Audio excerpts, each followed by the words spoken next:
And thanks, everyone, for this invitation to share. It's an opportunity I don't take lightly. Our practice is such a treasure. And when offered the chance to, piece together some words that might support our shared path, the first words that came to mind were fearless humility. Like with this lineage we're so lucky to be a part of, each experience is yet another offering to both give and to receive. And really, I can't separate the two anymore when it comes to Sambo Zen, our teachers and our Sangha. So this word offering, it's been very resonant lately. It's a living koan, really, a specific question in particular, and that is, how can our practice be an offering to the world?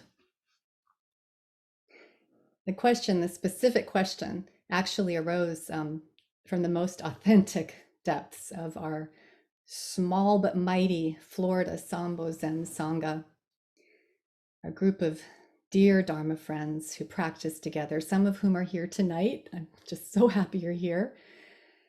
And we've been sustained by Valerie's guiding teachings, which often plant the seeds for some very heartfelt Dharma discussion. One day, about a month ago, we were all reeling from Russia's attack on Ukraine. And this question came up in earnest. How is our practice an offering to the world? What moved me was not only the content of the question, but the visceral and sincere way that one of our dear Sangha members asked it. We discussed it, and Valerie addressed it with such insight and heart that, my eyes welled up with gratitude, as they often do when Valerie speaks. And yet, like all koans, the question lived on in the weeks to follow, inviting a deeper exploration.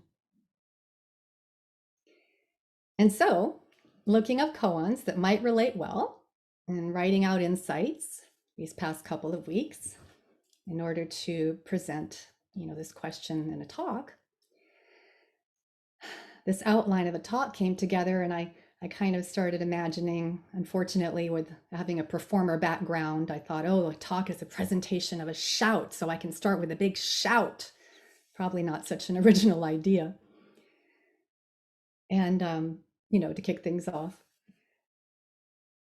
But the very next morning, I woke up with a very bad sore throat and really achy joints. And by the end of the day, I had downwardly spiraled into misery. So a home test and then a PCR test quickly confirmed 12 days ago, the news, I had COVID. So that presentation of the shout was not about to wait for a predetermined performance, which has, of course, no place in a talk like this. It was immediate. It was decidedly unperformed. Just no. The Dharma waits for no other time but now to be ready. The only time. It's exactly this. And that no resounded through my being. Another teaching. So for tonight's talk, I still want to explore this life koan. How can our practice be an offering to the world? To do so, please allow me to begin by reading a koan from our Sanbo Zen curriculum, and then I'll do my best to bring these moving parts together. So this koan and COVID and the living koan that this all started with. So the koan I'm going to present to you, or to offer you right now, is from the Gateless Gate, number 7, also the Book of Serenity, number 39. It's called Wash Your Bowl. Here's the case. A monk said to Joshu, I have just entered this monastery, Master. Please teach me. Joshu said, have you eaten your rice gruel? The monk said, yes, I have. Joshu said, wash your bowl. The monk understood. End of koan. What did the monk understand? Is his or her understanding the answer to how our practice is an offering to the world? To healing the world? To healing COVID? To putting out the massive forest fires that are going on in New Mexico? To ending the wars? I recently heard an interview with a Uruguayan musician on that show A1A on NPR, wonderful show. His name is Jorge Drexler, if you want to look it up, just a really wonderful musician. And he spoke about how he was moved to write a song about attaining a white belt in martial arts. So attaining and white belt don't seem like they would go together, right? Because you want to go for the black belt, you would think. But he affirms in his song that's actually called White Belt, why limit yourself to knowing everything, to being all knowing, right? In a certain Kung Fu school in Argentina, he shared, there's a white belt for beginners, there's a black belt for experts. And then if you really want to understand the way of the masters, you go for another white belt. It's really an invitation to learn to unlearn, learn to unlearn the techniques that connect, that take you away from the present, to come back to just this moment, this technique being secondary to just this. I only know that I know nothing is the credo of these white belt masters, is what he sings in his song. And our Zen equivalent, one of my favorites, is not knowing is most intimate, a lifelong path. We go to our cushion over and over again to be curious, to reveal new ways in which we can turn the lens of our awareness, to arrive in the circle of wonder. Many who sit with this koan, wash your bowl, including myself, imagine the act of washing it to be a reminder to keep letting go, of the scaffolding of our I, me, my perceptions and identifications, in order to be fresh and empty for the next moment of awakening to just this, over and over and over again. And I don't think this is a wrong assessment at a certain level. I mean, it's a handy reminder, really. For example, I had this whole plan, a presentation of the shout, and it was supposed to happen on May 12th, but instead it came out 12 days early. No! But that no was my bellwether. It's a fresh opportunity to deepen practice, to be a white belt, to sit mu for the very first time, to not know. And in such a way, wash your bowl took on a whole new perspective once again. A reminder, sure, but even more so, just that shout, no. Just the misery of sickness and the total surrender to it, to not knowing what COVID would bring. It opened up the potentiality, the luminous offering that was to come in the 10, 11 days to follow. Just the shout, just the brain fog, still there, just the massive fatigue, much better, just the fear, the uncertainty, just the disappointment. Once I began to surrender little by little to these justs, other justs began to appear. Just the gentle spring rain forming little droplets on the window pane, and the grateful frog that absorbed the welcome moisture. Just the shout of my 12, actually, as of yesterday, 13-year-old son from the basketball court outside, beating my husband in a one-on-one game of basketball. Just the way the weeds bend over in the breeze, filtering a golden late afternoon light through white petals. Just the way my tea cooled, brimming with a turmeric brew that was brought over by an incredibly wonderful and thoughtful friend. Just the dozen red roses placed by my quarantine room for Mother's Day, catching the rays of sunlight through the window. I mean, how many more blessings could there be? Compassion began to just arise randomly with all of these justs, justs that existed wholly and with no story attached, followed by upwellings of gratitude that were so poignant that despite the circumstances of a really bad illness, I felt abundance to simply be alive. Each day there was a new symptom. You might have heard with COVID, if you haven't had it, and please don't get it. Itchy rash on my back, 2 days of vomiting, aching chest, high fever, and yet each somehow a good day. Fruits of this practice. Each day a new heartfelt kinship with all living beings, compassion for those who've had COVID or are suffering with it, gratitude for family and friends and their care and compassion, and a very earnest wish for no one else to get it. A wish for everyone to have soup and turmeric tea.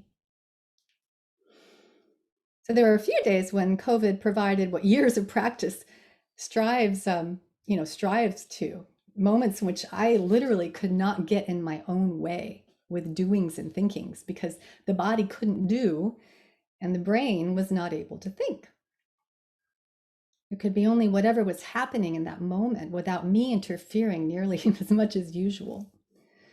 Sitting up, feeling woozy, lying down, sunlight, rain, washing a bowl, each so complete. So what is this presentation of the shout?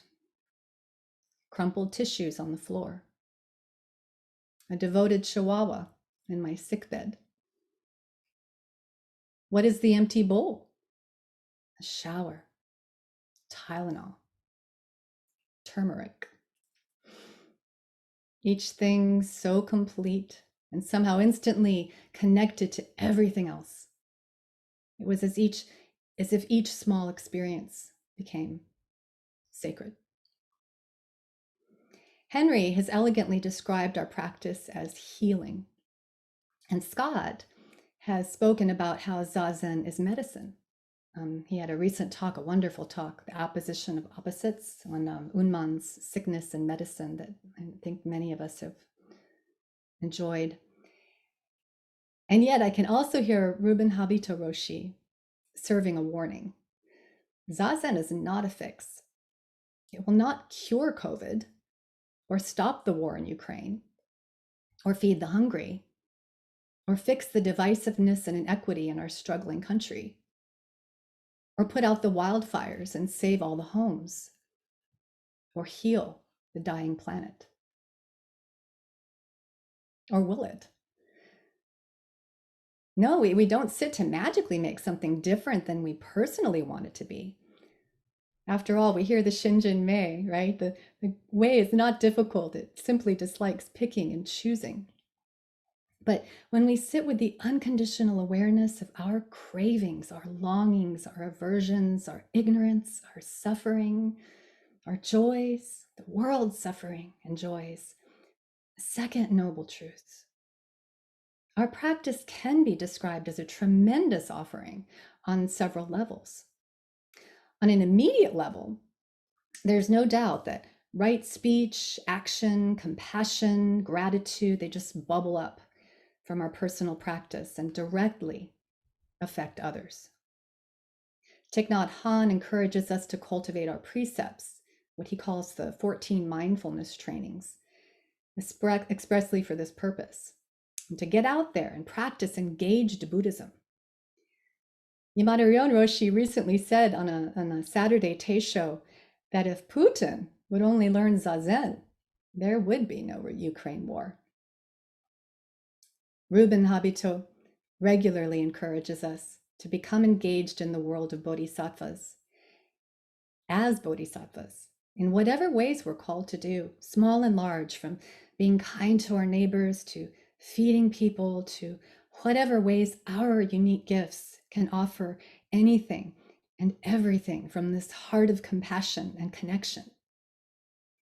Henry devotes his life to developing programs with a wide global reach, like Original Love, writing books and teaching to reach as many people as possible at all levels of interest and seeking. Valerie travels the world offering her teachings, whether 200s in a well-established monastery, or to our small but mighty Florida Sanbo Zen Sangha of about 20 people. So this is a moment for me, if I may, to give a shout out to my beloved teacher, Valerie.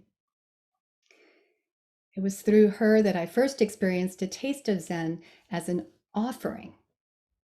I didn't discursively understand a lot of what she said during those early years, but I distinctly remember receiving her compassion like a wash of tenderness and truth, offered so freely and unconditionally that it was clear that words were only pointers, secondary to a much bigger reality, a much bigger fix, if you will, that kept me coming back over and over and over again. Still am. And it compelled me to ask if I could formally enter this Sanbo Zen school, if I could do the koan curriculum, and if Valerie would consent to be my teacher. Best ask I've ever made. I wasn't even trying to figure anything out at the time. I only knew that she was the embodiment of compassion and that it was offered so unconditionally and in ways that I couldn't explain. That was all of it. All that mattered. To save myself, sure, but also to save the world. Valerie would often say, "This is about you." Somehow I knew she meant that pronoun applied to much more than just this skin bag. But how then can we offer ourselves to the world through our practice if we can't even quite get it together for ourselves? When we're sick in bed or overwhelmed at work or unable to make our bills or our taxes in time? Through Zazen and the compassionate guidance of Valerie, Ruben, Yamada Ryon, Roshi, and Henry, I continue to learn more and more about how to cultivate seeing things exactly as they are, ever sweeping the debris and shaking off the dust of deep conditioning. Honoring our one shining, our one existence by allowing each moment just to function freely, to celebrate this wild arising, as Rick Hansen calls it. I really love that term. Even when I would rather be different. Well, I mean, even that, honoring that longing too. Somehow this beautiful practice opens space and keeps opening it more and more to let the heart of compassion arise naturally. Really, you don't even have to define it as wash your bowl so you can make space if you don't want to. Just wash the bowl. And that's everything. Wash your hands. Wear a mask. Stay 6 feet apart. Fret about the bills. Organize your budget. Drink soup. Get some sleep. Help your friends, neighbors. Protest. Write. Vote. So in our koan, Wash Your Bowl, Muman wrote a verse, which I'll quickly read to you. It says, because it is so clear, it takes longer to realize it. If you just know that flame is fire, you'll find that your rice has long been cooked. And that brings me to this final part, to the boundless ways in which our zazen is a very real offering to the world. So ultimately, no one's doing anything at all. Just this very existence is offering. It's compassion. It's enlightenment for all beings. The great words of Shakyamuni Buddha come to mind, I and all beings have simultaneously attained the way. Just one existence. How can one not offer one's practice to the world? In fact, it just occurred to me yesterday. I was thinking, those of you in my generation know that 1980s something song, We Are the World. Do you remember that? We can even sing it together, because we are the world, we are the children, we are the ones who make a brighter day, so let's start giving. I have still leftover COVID, so I'm not going to sing the rest right now, but I love these next 3 lines. There's a choice we're making, right? To sit. We're saving our own lives. It's true, we'll make a better day, just you and me. We are not sitting for the world. The world is sitting you, and your sitting is the world. How else can we hear the cries of the world without being them? The heart of compassion comes from this absolute one existence. I and I alone leaves no one out. Suffering both within and without is fertile ground for transformation. As Scott teaches us, lean into it. As Henry guides us, allow it space. You are the space.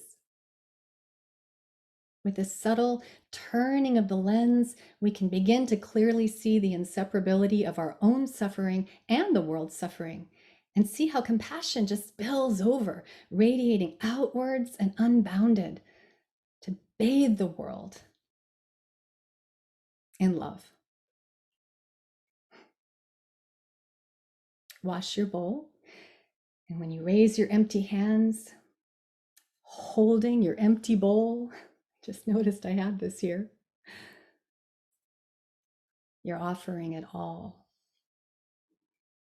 It's never anywhere but right here.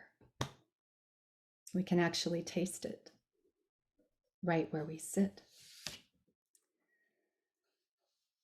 Finally, as Ruben Habito said after Zazen just this past Tuesday, the night before last, before we sat, he said, the world cares about us.